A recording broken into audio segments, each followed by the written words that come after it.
जितने भी लोग मंत्र सीखते हैं, सभी लोग मंत्र सीखने के बाद उस मंत्र को 1 महीना, 2 महीना, 3 महीना तक कंटिन्यू करते हैं।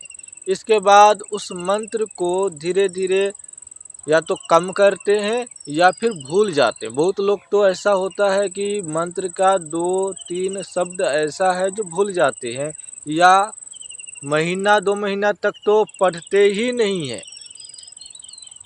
और कई लोग जो है 10, 20, 50 मंत्र सीखते हैं, जिनमें से कुछ ही मंत्र को लगातार चालू करते हैं और लगातार जाप करते हैं। कुछ मंत्र को छोड़ देते हैं, जिसको 2 महीना 3 महीना के बाद एक बार कभी याद आ जाए तो पढ़ लिया, नहीं तो ऐसे ही भूल जाते हैं।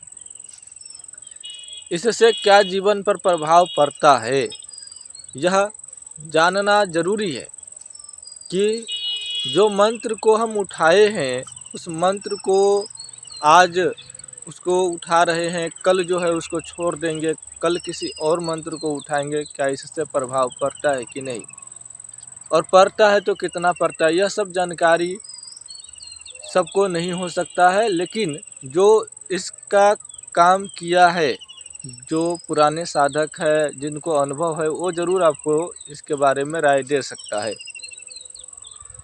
तो जितने भी पुराने साधक हैं, उनसे यह सवाल पूछिएगा तो सबका अपना अपना मत होता है, लेकिन हमारा कुछ अपना मत है।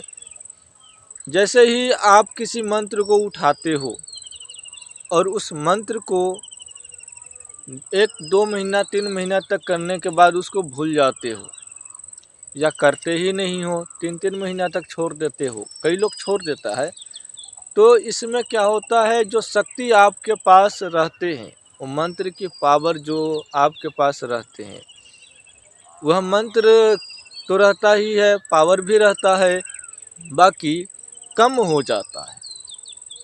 आपके पास वो शक्ति, जो मंत्र की जो शक्ति होता है, वह शक्ति आपके पास आना जाना कम कर देते हैं, जिसके वजह से आपको कमज़ोर महसूस होता होगा, कमजोरी आपको, या फिर आपको कमजोरी या कुछ भी महसूस नहीं होता होगा, केवल आपको ध्यान हट जाता होगा। लेकिन आपको अनुमान होता होगा, जब आप उस मंत्र को कई बार 1 माला 2 माला पढ़ लेते हैं, तो फिर से यदि पढ़ लेते हैं तो आपके साथ में फिर से वह एनर्जी जुड़ जाते हैं, वह ताकत जुड़ जाते हैं। इससे आपको अनुमान होने लगता है कि फिर से यह शक्ति मेरे पास आ गया है। इतना ही होता है।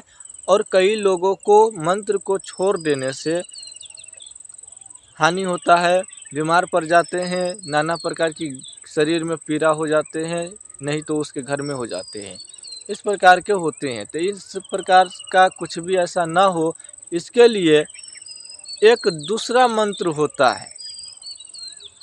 दूसरा मंत्र होता है, मंत्र शब्द में अनेक प्रकार का मंत्र है, जिनमें वह मंत्र है जागृत मंत्र, जो सभी मंत्र को जगाए रखता है। तो इसके लिए जागृत मंत्र का जाप जरूरी है। यदि जागृत मंत्र आपके पास नहीं है, तो ऐसे ही 2 मंत्र को जाप कर रहे हैं, एक मंत्र को नहीं जाप कर रहे, तो इसमें क्या होता है, वो शक्ति धीरे धीरे आपसे दूर चले जाते हैं और इससे आपको परेशानी हो सकता है और नहीं भी हो सकता है, ज़्यादातर लोगों को होता है। तो जागृत मंत्र होना ही चाहिए। यदि आप तांत्रिक है या घोरी है, तो आपके पास होना चाहिए। यदि उच्च लेवल के भगत है, गांव में जाते हैं, भक्ति करते हैं, पूजा पाठ कराते हैं, दूर देश घूमते हैं, भ्रमण करते हैं, तो आपके पास होना ज़रूरी है ऐसा मंत्र। यही कहूँगा। और फिलहाल इस चैनल को आप लोग सब्सक्राइब नहीं किए हैं तो कर लीजिएगा।